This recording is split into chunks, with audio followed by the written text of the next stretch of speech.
This podcast is part of the Deluxe Edition Network.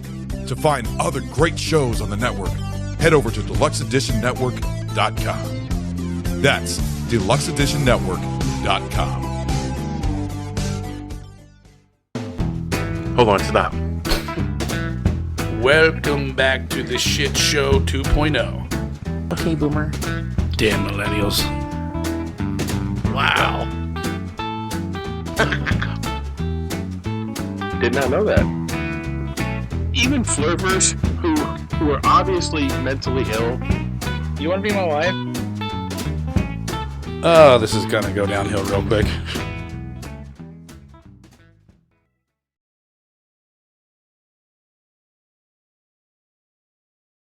What is going on? And welcome to Take on World with Johnny and Mike D. It is week number 3 of recording, and I haven't changed my shirt at all. And you stink. I stink. You smell like a Italian sandwich. I think I peed on myself last night. Jesus. And my weak attempt of making pancakes.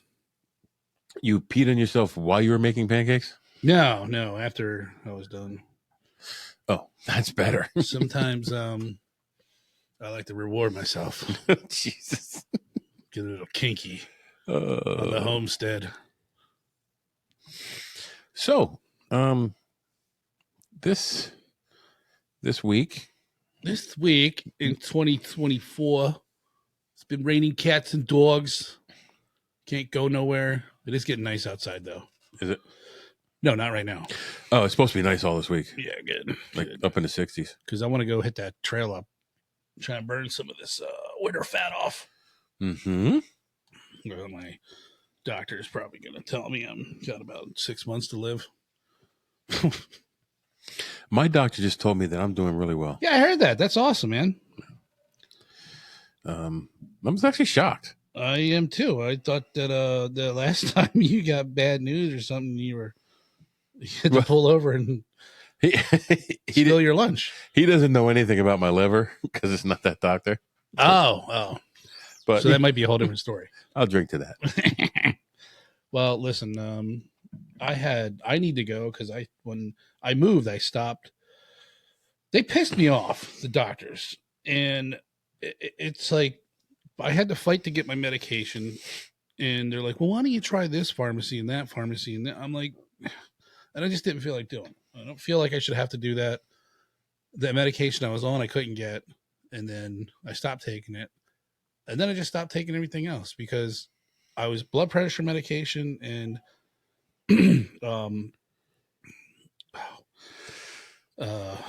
what's that shit? Plaque, whatever the fucking for your cholesterol medication, which he said he's like, your cholesterol is not too bad. He's like, but I don't like it where it's at. And I said, okay. And but as far as my heart rate, my blood pressure, I go in and it was always sky high. And they're like, what's going on? Why is it? No, they put me, they basically tripled my medication and it didn't work. So I stopped taking it. And that's where I'm at now. But I should go because I want to be healthy. I've always had good blood pressure. And the funny thing is every time a doctor or nurse takes my blood pressure, they're surprised that it's good. Jeez, I expected yours to be sky high, you fat fuck. Yeah, you're rather healthy, fatso. The doctor was happy with where my cholesterol was going. He was happy with my blood sugar because I've never really had blood sugar problems. But yeah, I think that's more of a hereditary thing. What now? I think in a lot of cases it is, but I'm pretty sure my dad's diabetic. But nobody in my family is diabetic. I'm the first one. Thank you. You overachiever. Yeah. Nobody in my family has a fucked up hip. Me, I got a gigantic fucking lag screw on my hip. You know, something like that could prevent you from going in the military. I know, Well, let me tell you the story. Just so happens I have one. So the year was 1996. Fastest man alive, they say. runs a 40-meter dash in 10 seconds. Usually when we do a topic, we do a topic through the lens of history. Our last one was the Hinderkai effect murders, which was confusing as hell. God, I almost Hinderkai effect myself. But I did find it interesting. There was so much going on with it. It's just too much going on. Like, way too much going on. there's like 50 suspects. Yeah. And they all blame their brother. Yeah. Well, there was like 4 sets of brothers that were suspected. Too much. Yeah. So this time we're doing something that was just happened. So technically it's history because it's like 3 weeks ago. But again, we look at things through a historical lens mostly. Mm-hmm. Mm-hmm. So I wanted to talk about this past week NASA launched the first mission to the moon since 1973.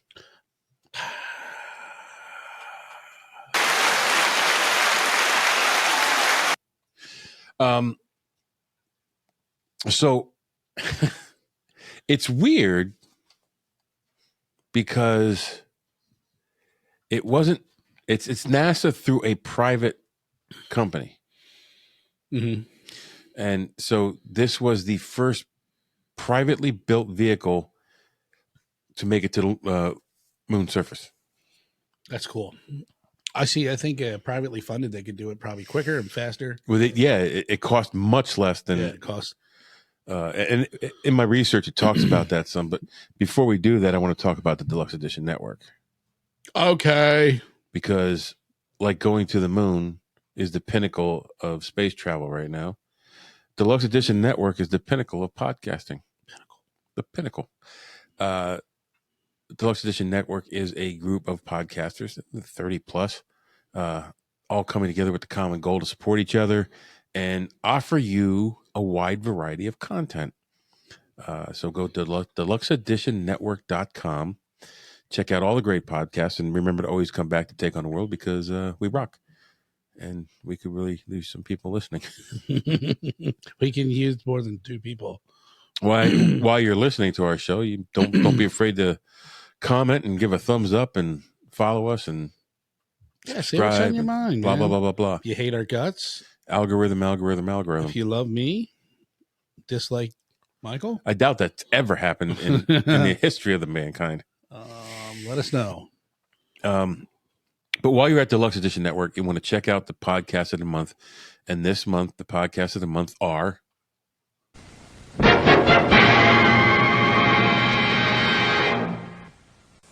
Drink O'Clock Podcast. They interview anyone and talk about anything that they find interesting. Drinks will be involved and shenanigans may be had. Quad Pro Quo Podcast is a weekly film podcast inspired by the quid pro quo scene in Silence of the Lambs, hosted by 2 couples who happen to be friends and live next door to each other. The new episodes drop every Thursday, and you can find them wherever you listen to podcasts. Make sure you check them out.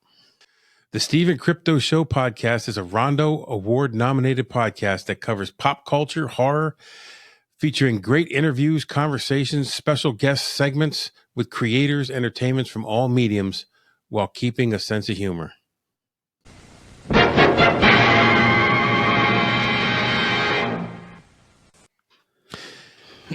And we're back. Hey, what's up? So make sure you check out those podcasts. So yeah, NASA and SpaceX sent a lander to the moon. It was the first time since 1972. And it's the first privately built vehicle to land on the moon's surface. Everything seemed to go pretty flawless. However, seems is all it was, because they did have an issue when the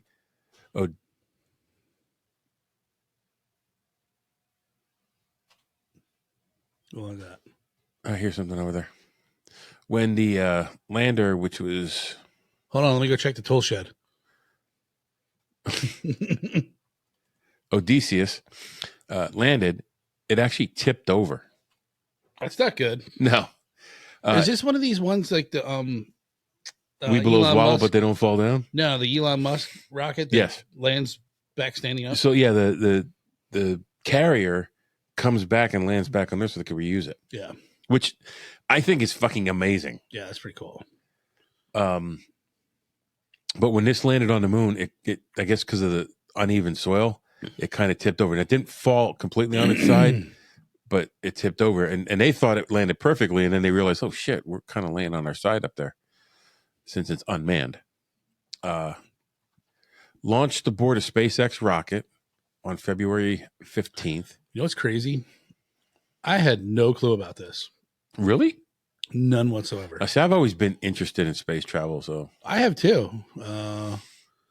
But yeah, I you think that would have been, was it in the news? yes. No. Yes, it was. All you hear in the news is I only see the news when I go to work, and it's just about, the border and Biden and Trump. That's it. It gets a little old. It does get old. I'd stop watching. Yeah. So it pulled into lunar orbit on the 21st, and it landed 185 miles from the South Pole on the moon on the 22nd. NASA paid Intuitive Machines $118 million under a program known as Commercial Lunar Payload Services. Top NASA, I'm not going to try to pronounce names that I don't know anymore. A top NASA scientist. We done with that? Science officer. Yeah, beat up by all the German mispronunciations. Yeah. Well, this looks like a German freaking name too. Yeah, I would say Thomas Zerbakken. Zerbuchen. Maybe it's not. Maybe it's Russian. A former NASA science official stated that the CLPS program in 2018 estimated that the robotic lunar lander designed, built, and operated in a traditional NASA manner would have cost $500 million to $1 billion, at least 5 times more than the space agency paid Intuitive Machines. Intuitive Machines had a contract for 2 more CLPS missions. Other companies are expected to take their shot at the moon too. Astrobic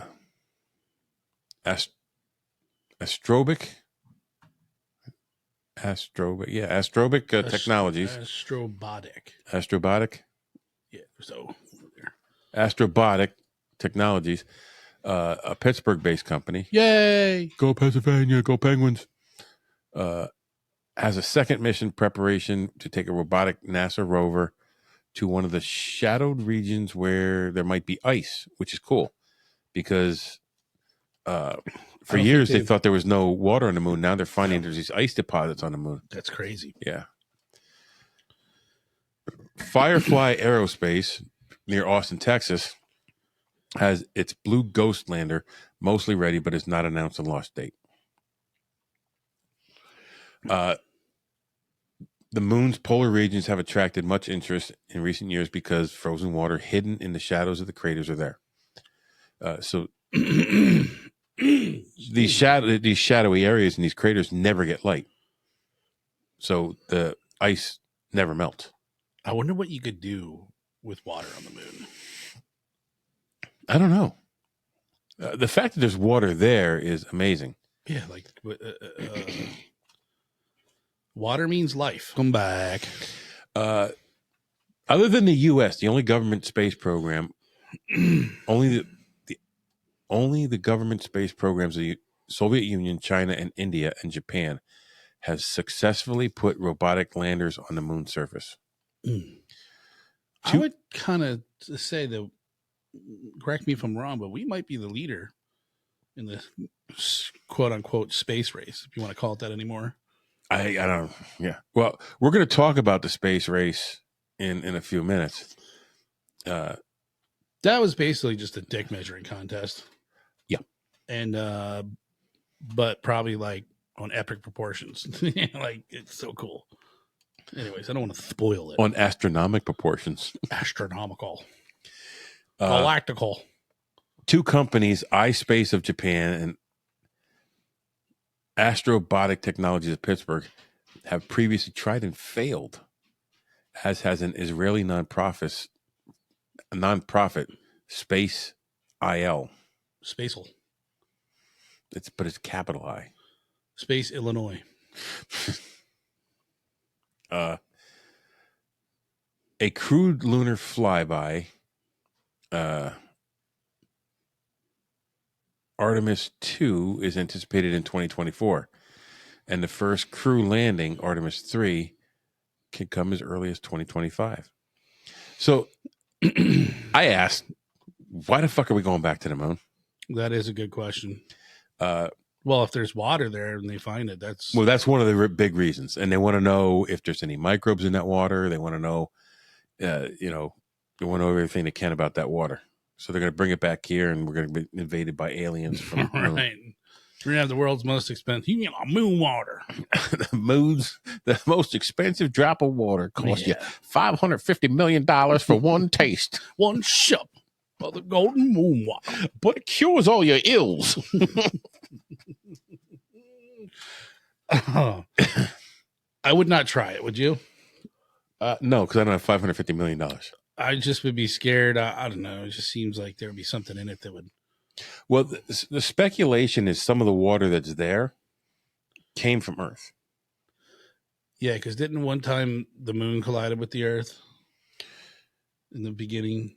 And then that's... Yeah, nobody was here to tell me. I don't know. You didn't get that memo? No, I didn't. So why go to the moon? With advanced technology from 60 years ago, new samples, new means of obtaining samples could yield new information. All 6 Apollo landings took place on the moon's equator because it was easier to land there. So the outer regions, where they're discovering ice on the poles because the sunlight never hits it, were never really explored. The opportunity to study that ice has become a priority. I think it is so cool and so impressive that our country has the wits. Somebody standing here on Earth was like, I'm going to build a rocket that's going to go up to that fucking rock into space there. Yeah. Land on it. And not only land on it, we're going to get out and we're going to walk around and then come back. And I can't even go on the roof with my bag of tools and get the right thing. And just the factors that are into it, that, because I remember reading somewhere they said there was like some kind of, and this is why they're trying to say, well, they never landed on the moon because there's a belt of radiation that you would never be able to get through. And they're like, yeah, well, we know that, and we went around it, dumb fuck. And or like we went through the smaller part of it, and they explained it like, and I was like, God, how do you figure that out? That's so fucking cool. Like, I struggle with like addition and subtraction. And I can't even count my fingers. Imagine if we were like, hey, we win a rocket that's going to go to the moon. We would be that guy who built that steam rocket that fucking went up about 300 foot and then smashed into the ground again. Okay, I'm done. Let's go to Coppers. I give up. Let's get up here. So they're also using these missions as a stepping stone to a mission to Mars. Mars is at least 200 times farther from the Earth than the moon, which means an enormous challenge in keeping astronauts safe from such things as radiation exposure. And that was one thing that like I found amazing about those missions, like, the amount of radiation they're exposed to when they go into space, because there's no atmosphere to protect them from the radiation. Right. And how they keep them safe from that radiation. And I'm surprised these guys that went up and came back didn't immediately get cancer and all kinds of other shit. Glow in the dark. Yeah. The launch window to get to Mars is once every 2 years. So we would be thinking about keeping our astronauts on the surface of Mars for a long period of time. Personally, I feel... Who said this? Hardgrove. I don't know who Hardgrove is. Hardgrove? Hardgrove. Okay. I personally feel like we'd be doing them a service, and everyone a service if we test out these technologies on the moon first. That makes sense. He's just some hobo on the street they found. This hobo saying, yeah, I think, if we're going to go to Mars, glug, glug, glug, glug. Yeah. Let me tell you something. Hey, I got another cigarette. Let me tell you about going to Mars. If I were you, just saying.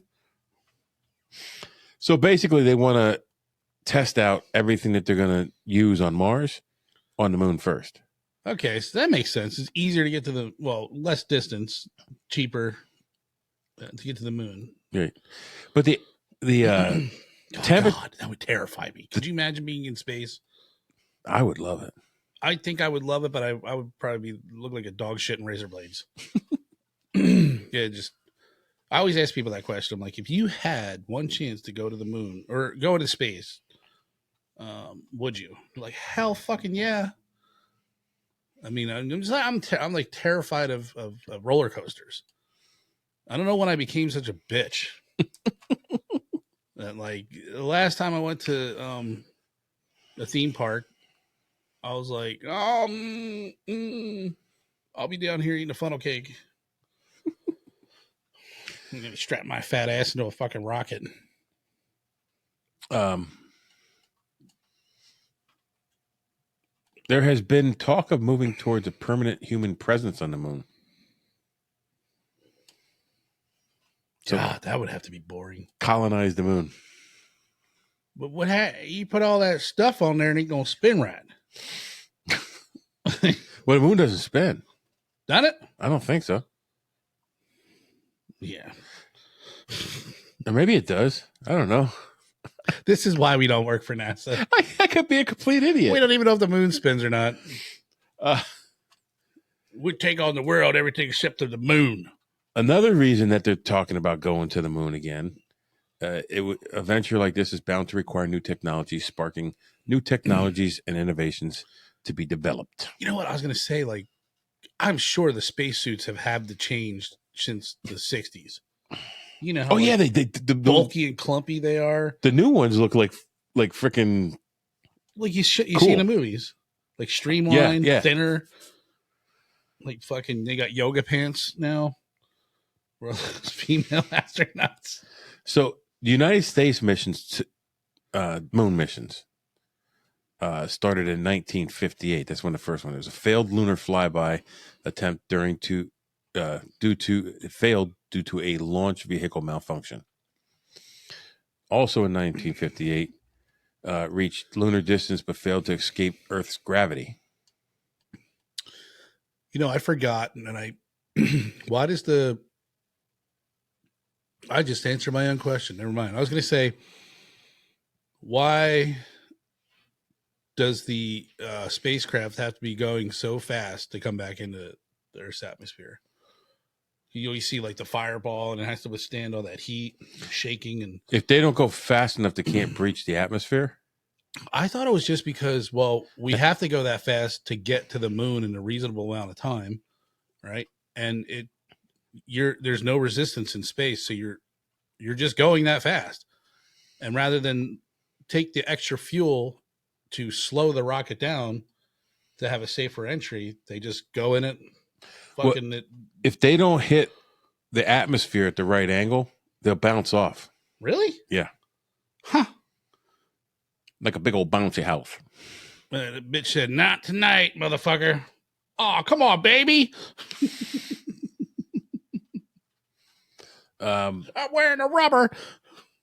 And also in 1950, so they had three times in 1958. They tried twice, failed.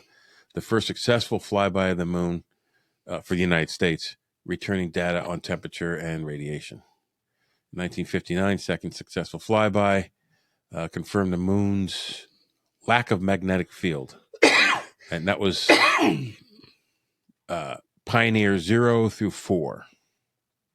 The Ranger missions in 1964, first up-close images of the lunar surface before impact. 1965, more detailed close-up images of the moon before impact. And 1965 again, Ranger 9, high resolution images of the moon, landing site for Apollo 11. So they're building up to Apollo 11 here. Gotcha. I see what you did. Apollo 11 is what landed on the moon. Successful landing. Yeah. With humans?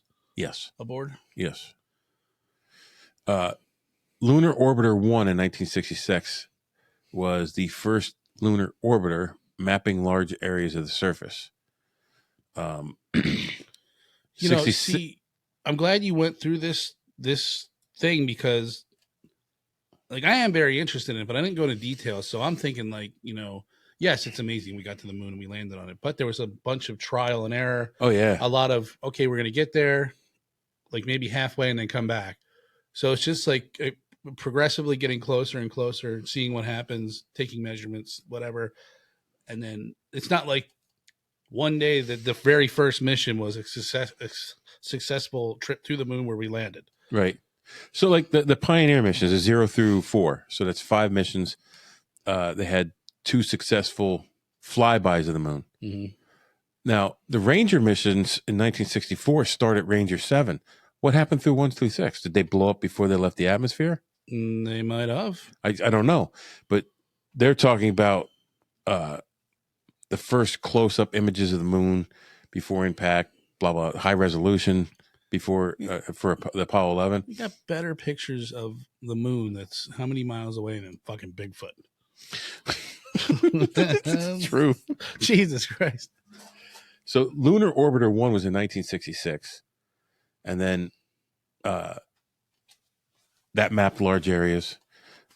2, 3, 4, and 5 were in 66 and 67.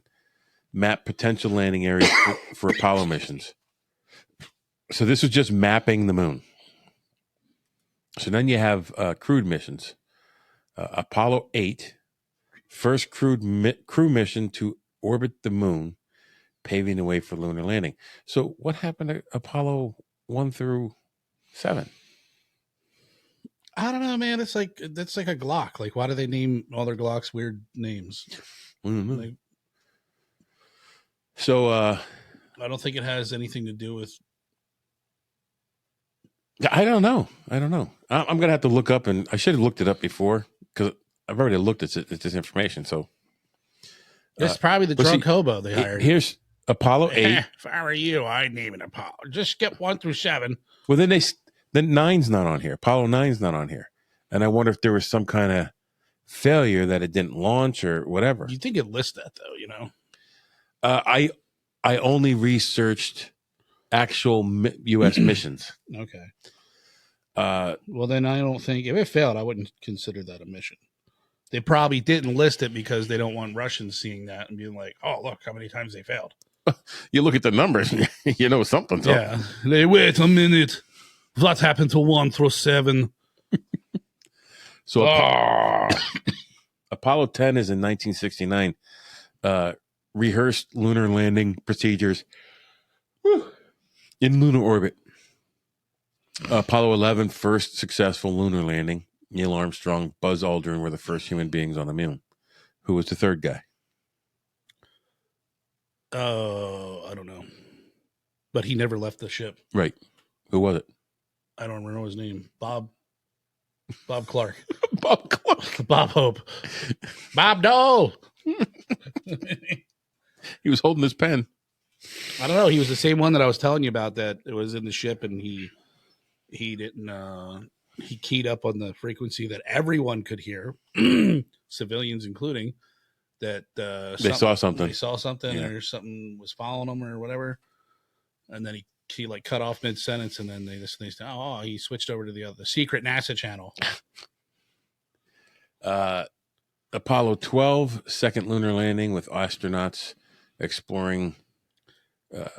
See, now look at this here. Hold on. I just looked it up. It says Apollo 7 was the first test of the command and service module with a crew. The crew orbited the Earth 163 times and spent 10 days and 20 hours in space. The mission was the first opportunity to test the first of the new Block 2 spacecraft.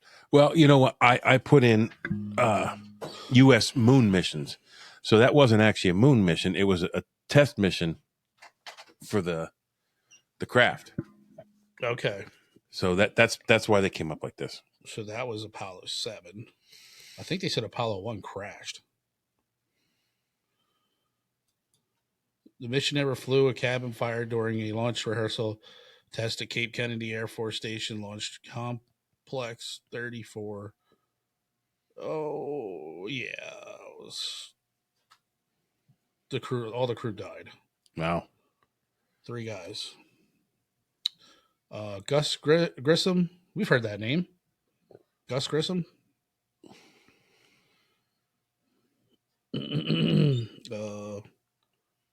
Ed White and Roger Chaffee. Roger White. Roger White. So Apollo 13 experienced oxygen tank explosion, forcing the crew to abort the lunar landing and return to Earth safely. Apollo 14 in 1971 landed in Fra Mauro Formation, collecting extensive scientific data. Apollo 15, 1971, first Lunar Rover mission. Apollo 16, 1972, landed focusing on geological exploration. And Apollo 17, the last Apollo mission, exploring with the longest lunar stay and the most lunar samples collected. Oh, to back to your question, Michael Collins was the third. Michael Collins, that was it. Michael Jordan. He was a little young, but It was Tom Collins and Michael Jordan. Tom Collins. He's up there crooning. The Apollo program was the only successful lunar landing program by any nation. Other missions like Clemente and Lunar Prospector have explored the moon in subsequent years. NASA's Artemis program aims to return humans to the moon before the That's a badass And- Apollo 11 badge, by the way. yeah, I know.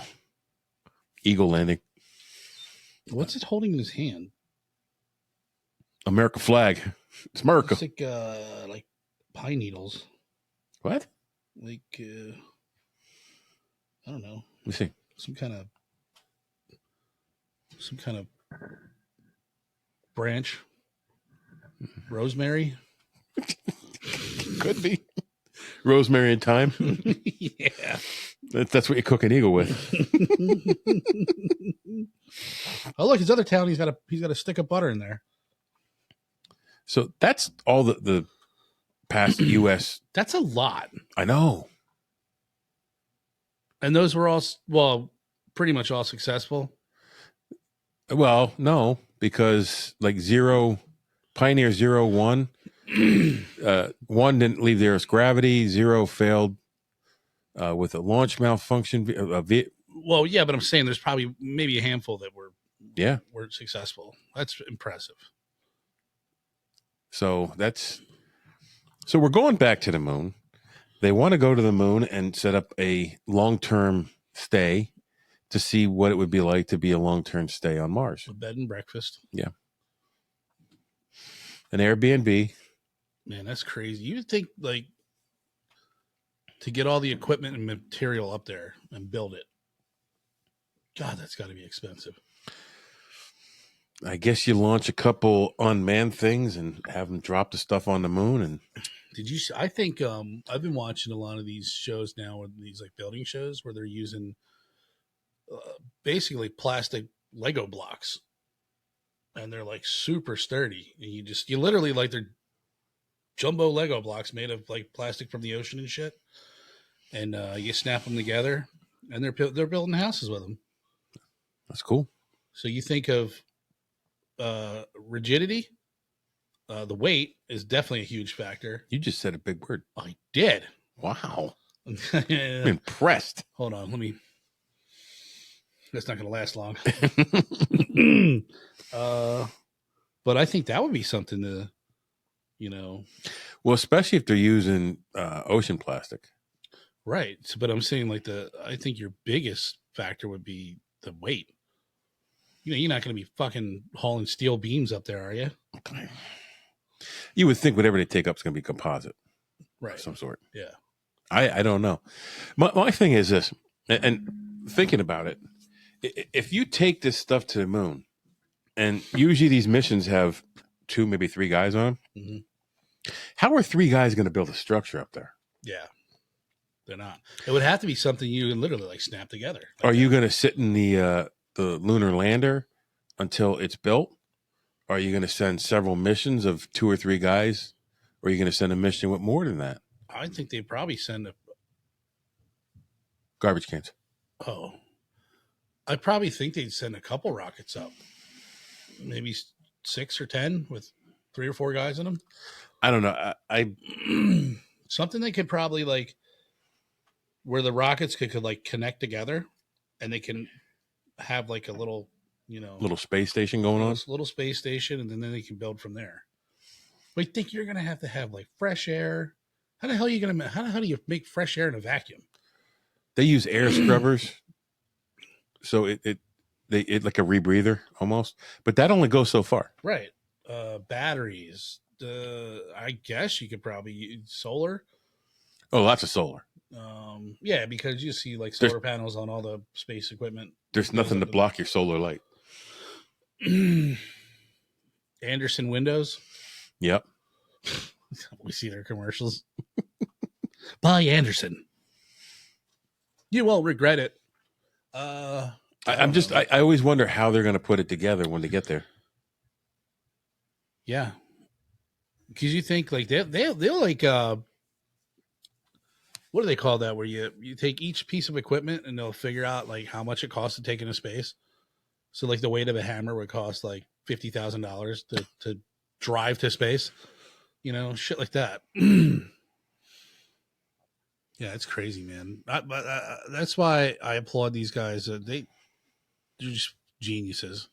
Yeah, the way they figure stuff. Well, what was it? Apollo 13. Is that the one that they had the explosion? Is that the one, Houston, we have a problem? Yes, I think. Yeah, 13. That's the one, the movie with Tom Hanks in it. Mm-hmm.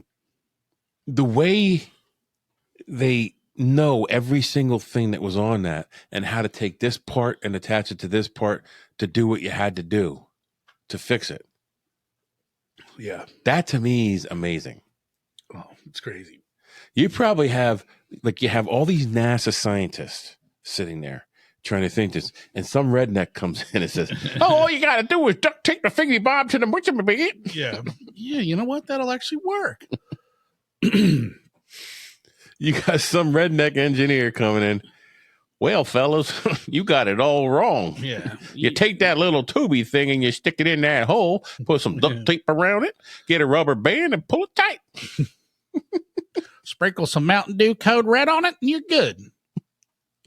If you add spit to the tape, it sticks better. Yeah, I'm. That's crazy to think that they're starting this already. So this is in the works. Well, and they're not talking 10 years from now. They're talking next year, this year, next year. Yeah. And when did they say they want to go to the moon with a manned mission again? 25. Yeah, 25. Artemis 3. Yeah, Artemis 2 is going to be a crewed flyby. That's this year. So they were thinking of Elon Musk his idea was to nuke Mars, and that would create an ozone layer. Terraform it. Yeah. So you could then terraform it, but I don't know. Have they publicly come out and said yes, they found water on Mars? I know they said they found like there's like ancient riverbeds and shit, but the water might be underneath. I don't think they know. But, because that Mars rover one day just stopped sending pictures. Did it? Yeah. That's crazy. We can get all the way out there too. Yeah. And yeah. Did you see that movie with Sandra Bullock and yes, George Clooney? Yes. And was that Interstellar? No, that was the one with what's his face? Pretty boy. Matthew McConaughey. Pretty boy. And no, that was the one with first one I was talking about was they went up to space to fix something, and a solar storm came through or something. But she ended up floating away in space and dying. No, she made it back. George Clooney floated away and died, Well, that's good. and he froze to death. Yeah, And then that's okay. She almost froze to death, but then she snapped out of it, and I think she was in she made it to the Russian space station, and then launched a Chinese rover off of that, and then made it back. You know what we just watched? We just watched, I think, a movie called Astronaut, and it was about the Russian space program. And I don't know who the astronaut was, but he was, it was the guy who played it was the comedian guy. Bert Kreischer? No. He's a comedian. No, I'm talking about when he Happy Gilmore.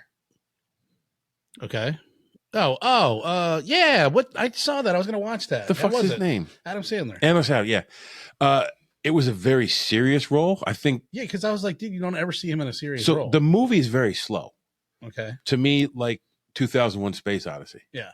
But I love 2001 Right. Space. I just, the science of it interests me, Uh-huh. and as did this one. So, and I'm going to give that a look. I think it's worth a watch. I'll probably watch it one more time because I feel like I might have missed some stuff. Yeah. Even though it's slow building, but it's basically him on this mission, and I don't. At one point, I don't want to ruin for you. You watch it. I'll watch it. We'll talk about that movie then. All right. We don't normally do movies, but we'll do that one. Yeah, it's just interesting. Or they go in there with the guise of something else. So let me ask you a question before we close out. You think it's worth it to spend all this money to go to the moon again? Absolutely, I think so. It not only, puts to light the best and brightest minds of this world, but you never know what you're going to find out there. Like someday we might have to say, fuck, we got to leave this planet now. I probably won't be on that ship, So like, yeah, you don't get to go, buddy. How many times a week do you eat pizza? None. That's a lie. But no, but yeah, I think it. Who knows? I've always been interested. I feel there's life out there, and then someday we're gonna find it. I think it's worth it. I agree with you. Yeah, and for some of the reasons you said too, but I also believe it really does power ingenuity. Yes, and technology. Absolutely. Because you got to figure out a way to do these things. If it doesn't exist, you have to make it. Right. And by making it, you might come across a technology that could help mankind on Earth. There's a lot of overlap in I can't tell you right off the top of my head, but science and technology in the medical field, sure, a lot of that stuff was, So I'm going to tell you a quick story because I like listening to the sci-fi readings on YouTube. Yeah. I put them on while I'm driving. I just shut the screen off. There's nothing to look at because they don't have stuff going along with it. So I just listen to them. I just listened to one. And the reoccurring theme in a lot of these is how awesome humans are. Okay. We're perceived as weak. We're perceived as this, but our determination and always overcome, whatever. So it's first contact with some kind of galactic alliance type thing. Okay. And it's almost like a caste system where the longer you've been in the alliance, the higher you are in the system. Mm-hmm. And they always try to make the newcomers are basically subservient to everybody in the alliance until someone else comes in and they move up the ladder a little bit. And so they make all these demands on the newcomers. You're going to provide us supplies and labor, and you're going to do this and this and this. So the human federation comes in, and they have someone assigned to them to take them through the process, and they're talking, and this guy says, and it's like a universal translator of some sort, is telling them about this system that they have for all their worlds, that for them to be viable in space, they have to have 8 separate planets inhabited by their people. Okay. And only 2 of the people in the alliance have that right now, but the other ones are moving towards it. Some have 6, some have 7, but only 2 of them have 8. And the human ambassador says, "Why 8?" And the guy gives some kind of explanation. So they take him into this chamber and this to talk to the council, and he's like, the whole thing is to make him feel intimidated. And at no point was the human intimidated at all. And so they go through, everybody's putting demands on the humans. This is what you're going to do for us. This is what you're going to do for us. This is what you do for us if you're part of this alliance. And then he says, "What if I decline your alliance?" And he goes, "Then you won't have the protection, and, we'll make war and blah, blah, blah, blah, blah." And he lets them go through their threats and everything. And he basically says, for a long time, we've wondered if we were alone in the universe. And we were very happy to find that we had neighbors out there. And but we spent a long time in space. So they assume that this is the first time someone from the human race has been into space. Mm-hmm. But apparently they have colonized large asteroids, moons, and other planets, and they have like 18 of them. And they said, we just wanted to know what kind of neighbors you would be, but I think you need to wonder what kind of neighbors we would be. And you're making all these demands on us, but all your worlds put together don't add up to what we have now. So what kind of neighbor do you want us to be? And that's kind of how it ended. Is like, like, that's pretty cool. Like, oh fuck, how do you have 18 or 20 or 30, whatever it is? Yeah. And he had asked the guy, the ambassador who was with him, like why only 8? Right. You have more. And he said that, like, the human ambassador said, like, that's just a sign of complacency, to not continue to grow. Just think of what I don't know. I find those interesting. Think of what we would be doing. And plus, I think it's the aspect of the human nature. We just want to explore. And why not? That's the ultimate realm to explore, is outer space. And come on, man, Star Trek, right? Yeah. It could be like that someday. But if we don't work on it, we'll never know. I hope it is like that someday, and I wish I would have been alive for it. Yeah. That would be fucking awesome. But fuck it. So instead of joining the Navy, you join the Galactic Alliance. The Galactic Alliance. Starfleet. And plus, what I like about those is pretty much most of the world is at peace with each other at that point, which would be freaking nice. Yeah. There's always going to be that one faction or, one whatever. Anyway, that's way off topic, but so we talked about space travel.